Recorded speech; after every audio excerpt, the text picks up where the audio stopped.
जय गणपति बप्पा। हर हर महादेव। जय छत्रपति शिवाजी महाराज। जय मराठी। जय मराठा। नमस्ते, शुभ प्रभात। सभी बड़ों को प्रणाम, छोटों को प्रेम। स्वागत है आप सबका आपके अपने चैनल अभिवाणी में। मेरा नाम है अभिषेक शर्मा। आज है 8 जुलाई 2023, दिन शनिवार। और कौन होना करोड़पति 2023 सीजन 4 का ऑफलाइन क्विज खेलेंगे, जिसको खेल के आप 500 पॉइंट जीत सकते हैं। साथ ही प्ले अलॉन्ग करके रात्रि में जब शो आता है 9 से 10, तो आप और पॉइंट्स जीत सकते हैं। तो ये पॉइंट्स आपको प्राइज जिता सकते हैं, जो कि इन्होंने अभी तक अपडेट नहीं किए हैं, और आपको पहले ट्रिपल एफ और फिर हॉट सीट तक ले आ सकते हैं। अभी भी एक सप्ताह आप और वेट कर सकते हैं, इसमें प्रतीक्षा कर सकते हैं। और ये क्विज जो है कल 9 जुलाई 2023 दिन रविवार को दिन में 9:59 तक 1 मिनट कम 10 बजने में लाइव रहेगा।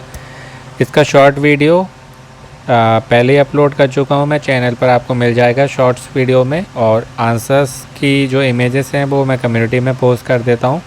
ये डिटेल इन्फॉर्मेशन के साथ में बनाता हूँ, जिससे आपकी जीके और गेन हो और इम्प्रूव हो, और आप जो है आगे आने वाले केबीसी में या किसी भी गवर्नमेंट एग्ज़ाम में एक ऊंचे लेवल तक जा सकें। तो अब जो है प्रश्नों की तरफ चलते हैं। तो ये आ गए हैं पहले प्रश्न पर, जो कि है विश्व का सबसे प्रसिद्ध पुल गोल्डन गेट कहाँ है या कहाँ पर है। तो ये सैन फ्रांसिस्को में है। सैन फ्रांसिस्को कहाँ है? यूएस में। यूएस मीन्स यूनाइटेड स्टेट्स, यानी कि अमेरिका। गोल्डन गेट ब्रिज जो है ये सैन फ्रांसिस्को की खाड़ी है और प्रशांत महासागर इनको आपस में जोड़ता है, जो कि 1 मील चौड़ा है। ये इसको मान लीजिए आप अगर किलोमीटर में बात करें तो 1.5 किलोमीटर से अधिक 1.6 किलोमीटर। और जल डबरू मध्य जो है, यानी कि ये हुआ ये जो है ना एक सस्पेंशन ब्रिज है। और सस्पेंशन जैसे हमारे इसमें गाड़ियों में भी होते हैं ना सस्पेंशन, तो वो शॉकर वाला। ये जो है सैन फ्रांसिस्को कैलिफोर्निया और सैन फ्रांसिस्को प्रायद्वीप जो होता है उसके उत्तरी सिरे को मैरिन काउंटी से जोड़ती है। और यूएस रूट है 101 और कैलिफोर्निया स्टेट रूट 1 दोनों को पार ले जाती है। इस पर जो है आप पैदल या साइकिल दोनों से भी यात्रा कर सकते हैं। ये नहीं है कि गाड़ियाँ ही चलेंगी, पैदल और साइकिल वाले दोनों इसमें चल सकते हैं। इसमें जो साइकिल वाला रूट है उसको यूएस साइकिल रूट 95 के रूप में नाम दिया गया है। और आधुनिक दुनिया के आश्चर्यों में से इसको मान्यता प्राप्त है, यानी कि आधुनिक दुनिया के जो आश्चर्य हैं ना उनमें से ये एक है। American Society of Civil Engineers द्वारा। और यह पुल जो है सैन फ्रांसिस्को और कैलिफोर्निया के सबसे अंतर्राष्ट्रीय स्तर यानी कि इंटरनेशनल स्टैंडर्ड्स पर मान्यता प्राप्त प्रतीकों में से भी एक है। इसे जो है आर्किटेक्ट यानी कि इंजीनियर इरविंग मोरो द्वारा डिज़ाइन किया गया था। और ये 5 जनवरी 1933 में बनना स्टार्ट हुआ था और 19 अप्रैल 1937 तक बन पाया है। और पब्लिक के लिए इसको 27 मई 1937 में खोला गया था। अब से लगभग 46 वर्ष पूर्व, 46 साल पहले। अब दूसरे प्रश्न की तरफ चलेंगे, जो कि है स्वदेश दर्शन योजना किस केंद्रीय मंत्रालय की एक पहल है? मिनिस्ट्री ऑफ कल्चर यानी कि संस्कृति मंत्रालय option A, Ministry of Tourism option B हुआ पर्यटन मंत्रालय, ऑप्शन सी है मिनिस्टर ऑफ एक्सटर्नल अफेयर्स, ये होता है विदेश मंत्रालय, और ministry of communications option D होता है संचार मंत्रालय। तो ये स्वदेश दर्शन की बात है। स्वदेश मीन्स अपना देश और दर्शन मीन्स देखना, तो अपना देश देखना। तो अगर यात्रा कर रहे हैं तो यात्रा जो है वो टूरिज़्म में आता है। जैसे ट्रेन टूरिज़्म करवाता है अलग अलग तीर्थ स्थानों की, अलग अलग शहरों की, राज्यों की। तो टूरिज़्म यानी कि यातायात में आता है ये स्वदेश दर्शन, अपने देश का दर्शन करना, अलग अलग स्थानों को देखना। तो इसलिए ऑप्शन बी में आया है। तीसरे प्रश्न की तरफ बढ़ेंगे, जो कि है रेडियोधर्मिता की अवधारणा की खोज किसने की, यानी कि रेडियोधर्मिता के बारे में किसने बताया। तो ये मैरी क्यूरी ने बताया था। थोड़ा इसके बारे में और डिटेल में मैं आपको बताता हूँ। बचपन से यही पढ़ते आए हैं कि पियर और मैरी क्यूरी ने खोजा है। यहाँ पर ऑप्शन भी इसलिए ये दिया है। बाकी जब इसको आप डिटेल में स्टडी करेंगे, जैसे मैं आपको डिटेल में बताता हूँ ना, तो आपके सामने एक और बात आएगी कि ये पहले नहीं है जिन्होंने करी है। इन्होंने उसको और जो पहले की रिसर्च थी उसमें और रिसर्च करके उसको और इम्प्रूव करके ये खोज करी है रेडियो एक्टिविटी की। पर इनसे पहले हेनरी बेकुरल थे। हेनरी बेकुरल वो कर चुके थे 1896 में ही, और इन्होंने करी है 1898 में, मीन्स 1896 में उन्होंने करी थी और इन्होंने करी है 1898 में। तो मीन्स इन्होंने नहीं करी है, पर नाम इन्हीं का आता है। ये कब आपको मालूम चलेगा, जब डिटेल स्टडी करेंगे। और वो ही डिटेल स्टडी आपको जो दूसरा पड़ाव होता है उससे ऊपर कठिन जो प्रश्न होते हैं उसमें आपकी हेल्प करेगा, क्योंकि उसमें कोई बड़ा सा पैराग्राफ होता है, वहाँ से एक लाइन निकाल के आपसे पूछ लेते हैं। वो जब आपने पूरा पेज पढ़ा हुआ तभी मालूम होगा। छोटे छोटे आंसर से केवल बात नहीं बनने वाली।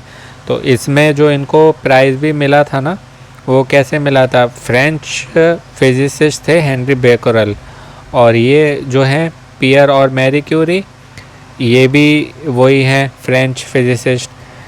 तो जब प्राइज़ मिला था इनको, तो वो हाफ हाफ मिला था। वो कैसे? अब नोबेल प्राइज़ मिला फिज़िक्स के लिए 1930 में, तो हाफ जो मिला था वो मिला था हेनरी बेकुरल को, और बाकी जो हाफ था वो पियर और मैरी क्यूरी को मिला था। और इसको जो है स्टडी को जाना जाता है, जैसे इन्होंने बेकुरल रेडिएशन करा था रेडियो एक्टिविटी को, तो उसको बेकुरल रेडिएशन के नाम से जाना जाता है। उसी पर इन्होंने स्टडी करी थी पियर और मैरी क्यूरी ने, तो इसलिए हाफ हाफ मिला था। क्योंकि अगर वो नहीं करते तो उसको आगे ये नहीं कर पाते, और इन्होंने स्ट्रॉन्ग किया था तो इसलिए ये भी उसके हकदार हुए, तो इसलिए दोनों को हाफ हाफ मिला था। और इन्होंने जो है जो रेडियोधर्मी तत्वों की खोज करी थी, जिसमें पोलेनियम और रेडियम थे, जो कि बहुत स्ट्रांगली इन्होंने करा था कि ये होते हैं। तो वो हुआ पोलेनियम और रेडियम, जो प्राकृतिक रूप से यानी कि नेचुरली यूरेनियम खनिजों में पाए जाते हैं। दूसरा इसमें ऑप्शन है अल्बर्ट आइंस्टीन, तो इनके बारे में पता ही है। इनके बारे में डिटेल में मैं आपको ऐसे ही इसी क्विज़ की किसी वीडियो में बता चुका हूँ, तो यहाँ नहीं बताऊँगा। बस केवल ये बताऊँगा कि ये वही हैं जिन्होंने E=mc² दिया था, बचपन में बहुत पढ़ा, अब तो कहीं काम नहीं आ रहा। और 1921 में इन्हें नोबेल प्राइज़ मिला था। तीसरे हैं ये एनरिको फर्मी। ये बहुत ख़तरनाक व्यक्ति हैं। इन्होंने ही परमाणु बम बनाया था। जो आजकल कोई युद्ध होता है तो बात होती है वो देश उस पर परमाणु बम गिरा देगा, उस देश को समाप्त कर देगा, तो वो इन्होंने ही किया है। और ये भौतिक विज्ञानी थे और दुनिया के पहले परमाणु रिएक्टर, जिसका नाम था शिकागो पाइल 1 के निर्माता थे। ये क्वेश्चन आ सकता है बड़े अमाउंट के प्रश्न में कि पहले परमाणु रिएक्टर का नाम क्या था, तो वो शिकागो पाइल था। उसके निर्माता कौन थे, तो वो एनरिको फर्मी थे। एक क्वेश्चन को किसी भी तरीके से बनाया जा सकता है, एक क्वेश्चन से कई क्वेश्चन बन सकते हैं। और इन्हें परमाणु युग का वास्तुकार भी कहा जाता है। ये पूछा जाए परमाणु युग का वास्तुकार किसको कहा जाता है, आर्किटेक्ट किसको कहा जाता है, तो वो एनरिको फर्मी को। और परमाणु बम का वास्तुकार वो भी यही हैं। और भी बहुत सारी इन्होंने खोज करी थी, सब बताऊंगा तो वीडियो और लंबा हो जाएगा, तो सब नहीं बता रहा, मेन मैंने आपको बता दी। और इनको अवार्ड भी बहुत सारे मिले हैं, वो भी बहुत लंबी लिस्ट है, मेन बता दे रहा हूँ। नोबेल प्राइज़ इनको 1938 में मिला था, 1938 में। और फ्रैंकलिन मेडल 1947 में, और रमफोर्ड पुरस्कार 1953 में, 1953। और मैक्स प्लैंक मेडल, पहले के कोई इसी वीडियो में मैंने आपको बताया था, मैक्स प्लैंक मेडल किसी और को भी मिला था, वो इन्हें 1954 में मिला था, 1954 में। और चौथे आखिरी हैं, अभी देखिए मैक्स प्लैंक मेडल की मैंने बात बताई, और देखिए उन्हीं का नाम आ गया। इसलिए कहता हूँ जब आप डिटेल में पढ़ेंगे ना तो वो सब एक दूसरे से कहीं ना कहीं मिलते हैं। ऐसे ही क्विज जो आया था उसमें मैक्स प्लैंक के बारे में भी मैं आपको डिटेल में बता चुका हूँ, तो यहाँ ज़्यादा नहीं बताऊँगा। पूरा नाम Max Karl Ernst Ludwig Planck, ये पूरा इनका नाम है। किस लिए ये जाने जाते हैं, इन्होंने भी बहुत सारी चीज़ें करी हैं और मेन जो ये जाने जाते हैं उसमें इनका क्वांटम सिद्धांत और ऊर्जा क्वांटा की इन्होंने खोज करी थी, और 1918 में इन्हें जो है भौतिक में नोबेल प्राइज़ मिला था। और भी बहुत सारे इनको जो है प्राइजेस मिले हैं। मेन जो है वो मैंने आपको बता दिया। और मैक्स प्लैंक नाम है इनका, और इनको मैक्स प्लैंक मेडल भी मिला है 1929 में, 1929 में। और एक कोगोपले मेडल मैंने आपको पहले बताया था किसी को मिला था, वो इनको मिला है 1929 में, 1929 में। और क्वांटम सिद्धांत के लिए भौतिक में नोबेल प्राइज़ वो मैंने आपको बता ही दिया, 1918 में मिला था, 1918 में। अब चलेंगे चौथे प्रश्न की तरफ, जो कि है दो रागों के संयोजन को यानी कि जोड़ को क्या कहा जाता है या कहा जाता है। तो ये यहाँ पर हो रही है कॉम्बिनेशन। कॉम्बिनेशन मीन्स होता है जोड़ना दो चीज़ों को। तो यहाँ पर जोड़ आ रहा है, तो जोड़ मतलब जोड़ना, वही हो गया कॉम्बिनेशन। इंग्लिश में कॉम्बिनेशन, हिंदी में जोड़ या संयोजन। शुद्ध हिंदी में संयोजन, फिर जोड़, तो इसलिए ये जोड़ राग हुआ। और ये सभी जो हैं हमारे भारतीय हिंदुस्तानी शास्त्रीय राग हैं। पांचवा अंतिम प्रश्न है आज का, विश्व का सबसे छोटा देश कौन सा है। तो ये है वेटिकन सिटी। ये इतना छोटा, ये सोचिए आप 1 किलोमीटर से भी कम का है ये, और ये रोम से घिरा हुआ है और इटली के अंदर आता है, एक छोटा सा देश। दूसरे नंबर पे जो है वो मोनाको आता है। आई थिंक 2 किलोमीटर है वो। और मोनाको वो नहीं है, बचपन में हम बिस्कुट खाते थे। मोनाको ये जो है देश का नाम है। तो ये थी बात आज 8 जुलाई 2023 दिन शनिवार के कौन होनार करोड़पति 2023 सीजन 4 के ऑफलाइन क्विज की। अब जो है ये हमको आने वाले सोमवार को खेलने को मिलेगा, जो कि है 10 जुलाई 2023।